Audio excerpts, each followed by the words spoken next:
I stuck with my online business until the point where it generated over 8 million in revenue, over 65,000 customers, 35,000 paid subscribers, and where I can truthfully say that I really enjoy and look forward to every single day. And in this video, I will help you to do the same. I will teach you the skill set that you need right now to learn how to stick with things long enough so that they actually work, because, and this is my deepest conviction, that's what it's all about. If you can just stick long enough with it, there's no way on earth that you're not able to figure it out. All right, so if any of this sounds like you procrastinate on important projects, you are stuck in analysis paralysis, so you have a cycle of endless research without taking real action consistently. You have start-stop cycles in your business, so maybe you're beginning a lot of things, but you actually don't finish them. Or maybe you suffer from perfectionism, right? So you keep creating content, improving your school community or your website or your offer, but you never actually get to launch. Or maybe you have imposter syndrome, right? So you just don't feel like you are the person yet. You feel like you still need to work on yourself, how you present yourself, how your setup looks like before you can actually move forward, right? Or maybe you're also cynical at this point, right? So you think that all of this is a scam, Facebook ads don't work, online business don't work, everybody who's making money is just teaching other people how to make money. At the end of the day, it's all a big fraud. So maybe it's that for you. Or maybe you also just simply feel completely burned out. You're working really, really hard and you feel like you've got nothing to show for it. Another example of how the lack of the skill that I'm teaching you in this video manifests is you're addicted to comparison, right? So you look left and right at your peers and you're like, these ladies or these people started with me and they're so much further ahead. I must be doing something wrong. Or, maybe all of these or some of these plus shiny object syndrome. You have bought more things than you want to admit. You didn't even watch all of them. You followed through basically on none of them completely. And now you've been doing this for a few months or even a few years and you feel like you have done so much at the same time. You really have absolutely nothing to show for it. If any of this sounds familiar or if it sounds like what you want to avoid, then please stick with this video long enough for you to understand what's actually going on beneath the surface and what you need to do to change these things. Okay, so there is, and it took me very long to understand this, and it took me working with thousands of people to understand what's really going on. And what happened to me is that I actually naturally got lucky through my upbringing, my traits, the influences, impressions that I had. I was coming into this game with this set of skills and beliefs that a lot of people are missing. And so after working with so many people, I started to see a pattern and I worked through and tried to understand what is really going on.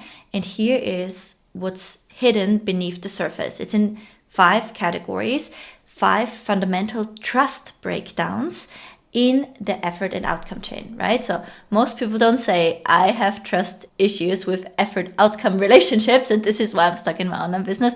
Most of you just feel one or more of the things that I said to you, but the underlying issue is that you have trust issues with effort outcome relationships. That's it, and that's totally fixable, which is the good news. Okay, so how does it actually work beneath the surface?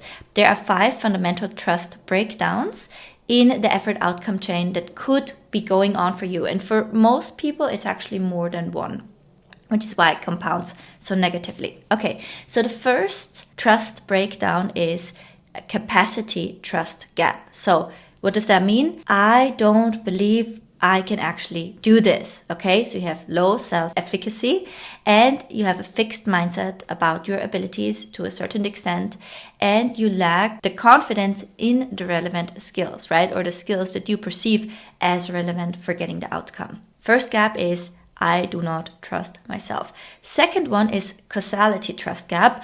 I don't believe effort will actually lead to results, right? So there we have an expectancy failure. So this is when somebody no longer believes that their effort will actually lead to progress. So why this happens is that you just had previous experiences of working hard with no visible progress, and often there's also a misunderstanding of how long it takes for results to show effects in the real world and to compound to the outcome that you see other people get. You know, it just is that very often other people's success are like an iceberg. So people look at me and they look at me coming, for example, into the Skool games, and in the first month winning with $81,000 new monthly recurring revenue. What they don't see is the 3 years leading up to that of me building an audience with low ticket memberships, building a huge email list, building a reputation in the membership space, but also in the online education space, of being somebody whose offers and service are so good that they will literally buy anything I create without questioning it. I've been in digital marketing, I want to say, close to 10 years before I even started to build an audience for myself. I've run other people's ads and social media and built their websites before I even started doing this for myself. But people don't see what's under the hood of that outcome. So they have absolutely unrealistic expectations in how outcomes are manifesting.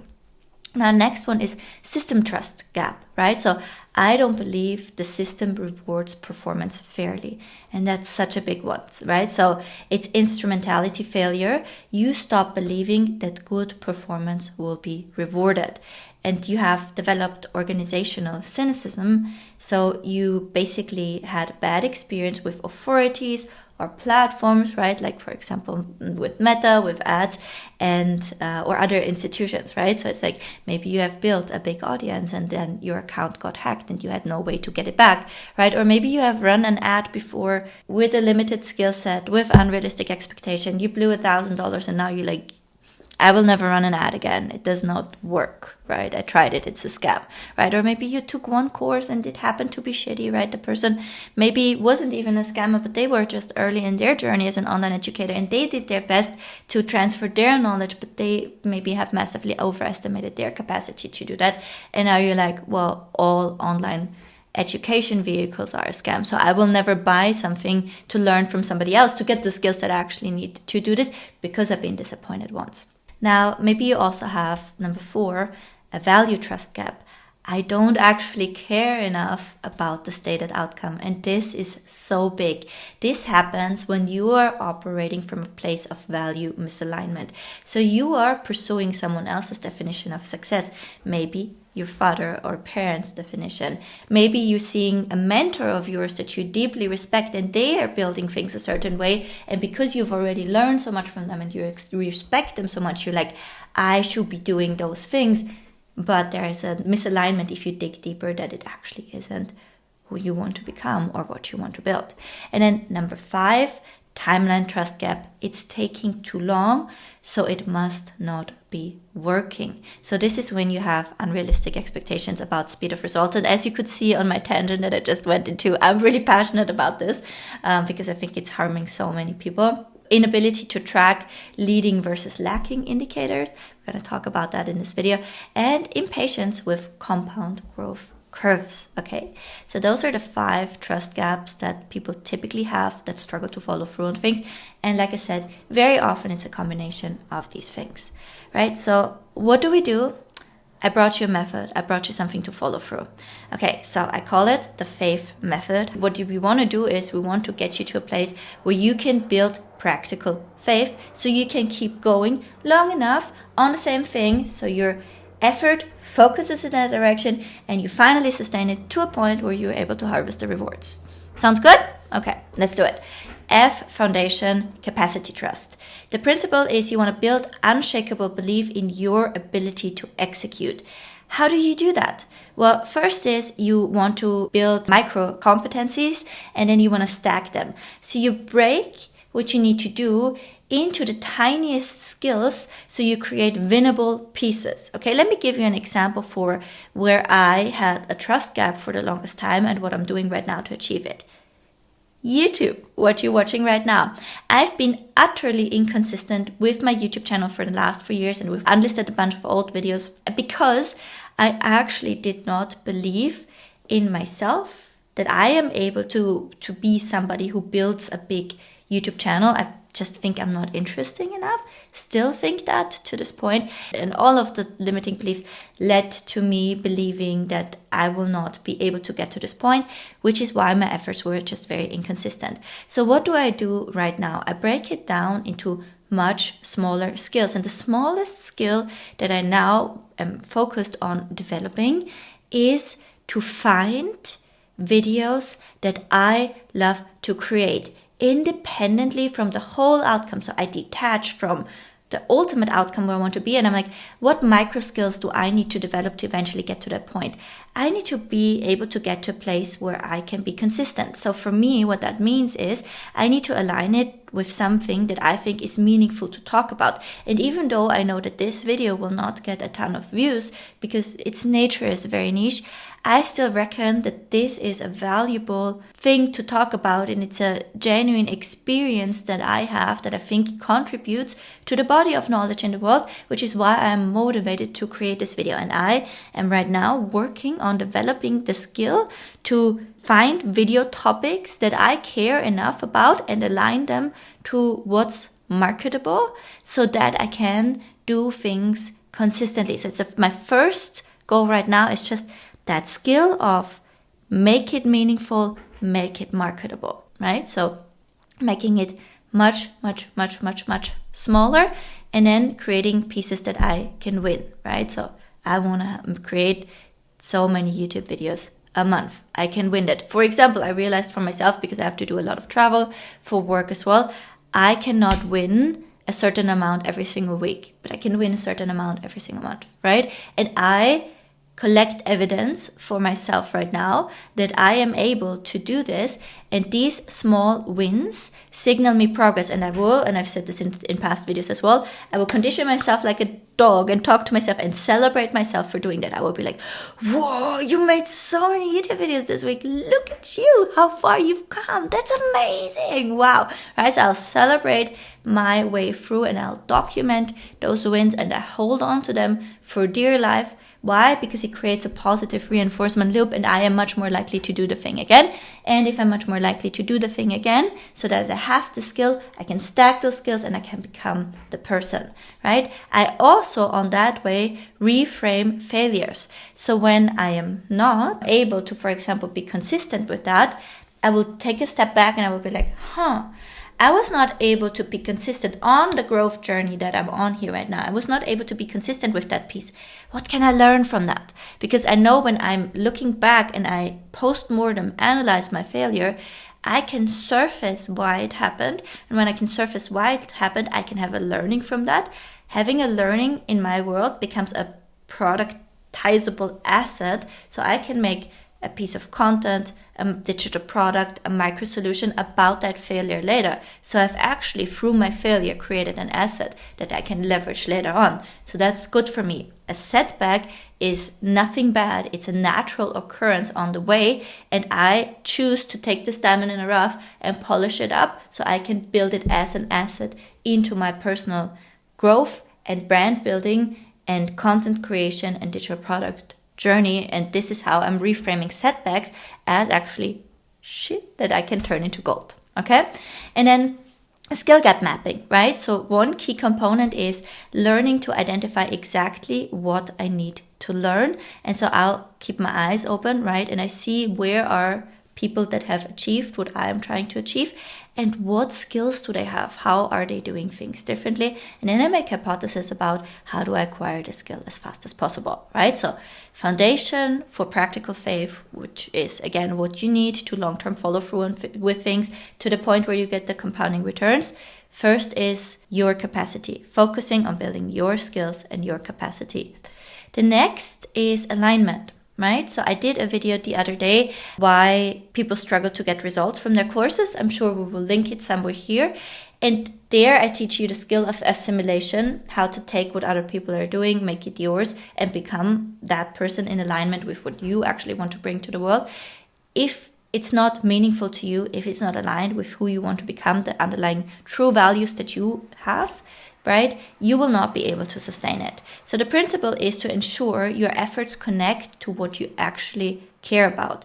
The skills that you want to develop is, first off, values architecture. You need to dig beneath the surface and you need to understand, what do I actually value? Who do I want to become? I just did a workshop on this in my role model lab, and I help people to excavate that from a place of their ideal self. So I gave them a template to write a letter from their ideal future self to their current self. And then we were able to take that letter that they wrote with just fill in the blanks, because it's a lot of creative burden to visualize that. And we put it in ChatGPT, so it would give them, with the prompt that I provided, the actual underlying values that they hold. And for a lot of people, it was a real aha moment, because they realized that they're not operating from a place of, I actually do things that I truly care about, what makes them less sustainable. So you need to get to a place where you actually know what are the underlying values that I really have. And I highly encourage you to do that from a place of your ideal future self. Otherwise, it's very easy to mix what's mine and what's theirs, may that be,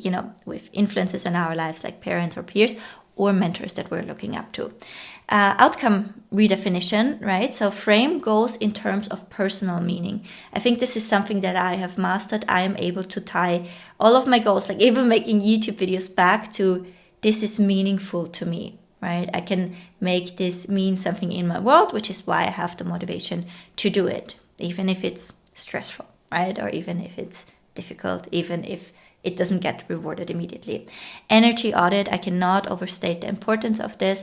I have developed a practice of taking an inventory of what energizes versus what drains me. And I try to spend the majority of my life in what energizes me, because then I am unstoppable, because I never run out of fuel. Again, the analogy that I love to bring is the German tennis player Steffi Graf. They said that nobody can beat her because she just loved training so much that nobody could out-train her. I try to take energy inventories, and I try to find the fields where nobody can outwork me, because I enjoy them so freaking much. Okay? Now, last but not least, purpose effort matching. Only work on things that align with your core values and that you can spend in energizing states as much as possible. That will really help you to keep going so much longer and make your own fuel. Okay, that was A. Now I, investigation, causality, trust, right? So gather evidence that effort outcome relationships actually work. So for example, do case study research. Study people who have succeeded in the domain where you want to be successful. For example, with the vision for my YouTube channel, I've gone out and, my goal is reaching 1 million. It's, for me, I'm like, oh, I'm so embarrassed even saying that out loud, but it's creating a beautiful forcing function for me, right? So I went out and I was like, but how many people do really have 1 million talking about the things that I want to talk about? It's shockingly many, guys. It's shockingly many people. And seeing that and knowing it's wow, there's a lot of people I have never heard from before. And they are doing in the space where I want to do it, this type of work. That's incredible, right? So that gives me faith that it is possible, that energizes and motivates me to work towards it. Mechanism mapping, understand how effort translates into results, right? So I'm going through and I'm looking at their videos. I'm like, where did they take off? How did they adjust their strategy? How are they preparing their videos, right? So I'm trying to understand how their effort translated into their outcome. And I'm trying to develop pattern recognition across multiple case studies. Then small scale testing, right? So I will run mini experiments on my channel and see, do I get traction with it? And traction with it can just be, for example, does it help me to develop the skill that I reckon is meaningful, right? So even if these videos where I talk about things that I think are more meaningful to talk about, like for example, the skill development, right? Does it at least get me to be more consistent with the YouTube videos because I like doing it more? If that's a yes, progress, and I can continue doing it, right? So I'm not looking for, does it get me the big bang right away, right? Did it go viral or whatnot? I'm looking for evidence that it's moving me in the right direction.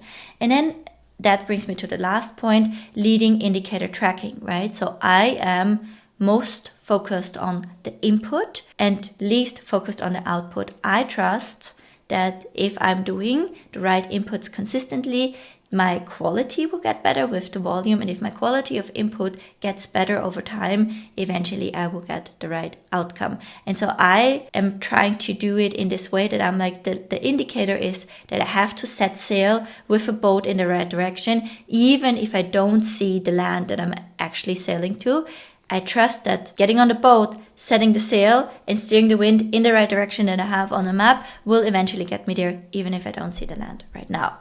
That brings me to the next part of the method, T, timeline. You need to succeed, calibrate your expectations about timelines, okay? So what skills can you use? You want to educate yourself about the compound curve, right? So understand that growth, especially when it comes to your personal brand and online, it typically is compounding, it is not linear. So when you look at your growth curve, and we can even show my revenue over time, there's a pretty flat line for a very long time, right? For years, months. And then eventually when things start to take off, they don't start to take off like this. They start to take off like an exponential curve. And it is because your skills and offers, they have stacked to a point where there is product and person to market fit, right? And that's when things start to take off. And then eventually you'll hit plateaus because, for you to unlock that next level, things need to stack up to a point where they are fit again, right? And so that's how you unlock these things. And so you want to educate yourself about how does that actually work. Milestone mapping, right? Break down goals into visible checkpoints. And again, input checkpoints, not output checkpoints, right? So the next 100 videos on my YouTube channel. Leading indicator focus, right? So reminding you again that the milestones should be based on what you have put in, not what has resulted in it. And then cultivate patience, right? So patience is your tolerance for delayed gratification. And it's one of the best skills to develop. I love to quote Alex Hormozi here. So he's like, patience is just figuring out what to do in the meantime. And I think one of the best things to focus on in the meantime is developing the skills so you can perform the input consistently, right? So instead of figuring out what to do in the meantime and making it another direction, another shiny object, you just figure out what other efforts have they put in, what skills do they have that you don't have, and how can you develop those. Now, last but not least, hedging, trusting the system. So the principle here is to move forward strategically despite imperfect systems, right? So when you have, for example, that lack of trust in platforms and authorities and the system, I think you're right. I don't think that it's fair. Like, absolutely not. All of us are born with certain privileges, but you want to be able to move forward despite the system not being fair or not being perfect. To do that as safely as possible, there are certain skills that you need to develop. First is risk assessment. You want to be able to distinguish between real and imagined threats. Next, diversification. Don't put all of your eggs in one basket, right? So I told you about playing the school games in the beginning. A big reason for me to play the school games was because I was almost 100% dependent on Facebook ads at that point in my journey. So I needed to diversify, and school was my way out. Right now, there's months where I don't even run Facebook ads anymore, and my business has been able to grow despite that and hold profitability despite that because I've diversified, right? Going out and providing content on YouTube and building my brand there is an effort of diversification as well. Reversible decisions, right? So make choices you can undo or pivot from as much as possible. Good example here is how you promote price increases, for example. If you have an offer, in the beginning I was like, I'm raising prices and that price will never be available again. I have learned since that I communicate, hey, I am thinking about raising my price. I will run a test if it is the better choice to raise it to that price. I cannot guarantee it will come down again. Both create the same level of urgency, but one is reversible. So think about making choices in a way and decisions that they are reversible to mitigate risk. System literacy, right? Understand how platforms and institutions work. When I decided to diversify and go, for example, on school and, commit to it, play the longer term game on the platform, I started to obsess about learning how Skool works, right? And understand, what does it actually mean to build communities? What are the different ways in which I can use the platform? And it might look like from the outset, wow, she went down a lot of shiny objects rabbit holes because she made a program here and a pop-up thing there and a launch thing here.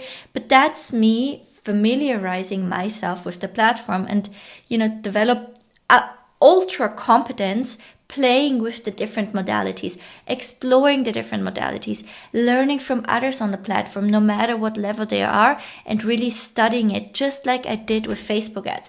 I've played so much with ads and I experiment so much. This is what makes me, a top 1% media buyer that's able to spend millions a month profitable on the platform, because I am trying to say, how can I familiarize myself to a point where I have an unfair advantage? Because I've experimented so much with it.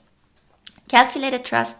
So you always want to act with open eyes, not blind faith. And the outcome of all of that is that even if you distrust the system, you can say, what's the ways for me to play with it, right? I understand it's not fair, but within that unfair setting, within the unfair things that I bring, how can I leverage the situation to my advantage?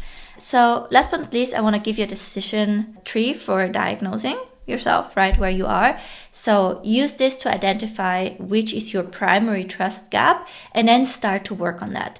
So ask yourself, am I avoiding starting because I don't think I can do it? Yes. Do the foundations work, the work that I talked about in the foundations chapter, right? Am I working but not seeing the connection to results? Yes, spend your time in investigation. Work on the causality trap, right? So am I grinding but feeling empty or unmotivated? Work on alignment, A, right? So work on aligning things, excavating your values, bringing things into alignment. Am I quitting because it's taking too long? Work on timeline, T. Am I paralyzed by fear of being screwed over? Yes, work on hedging, on trusting the system. The ultimate meta skill that I think is there to be developed is to have calculated trust and practical faith, right? So you want to be able to act despite uncertainty, take intelligence risks with open eyes, persist through setbacks while being and staying adaptable, and trust your ability to handle whatever situation arises. And I think when you can do all of that, you will be able to stick with things long enough to make them work. I hope that this was helpful. And if you like skill building videos like this, then watch the one that I did about assimilation skills. We're going to link it here. Thank you so much, and I see you in another one. Bye for now.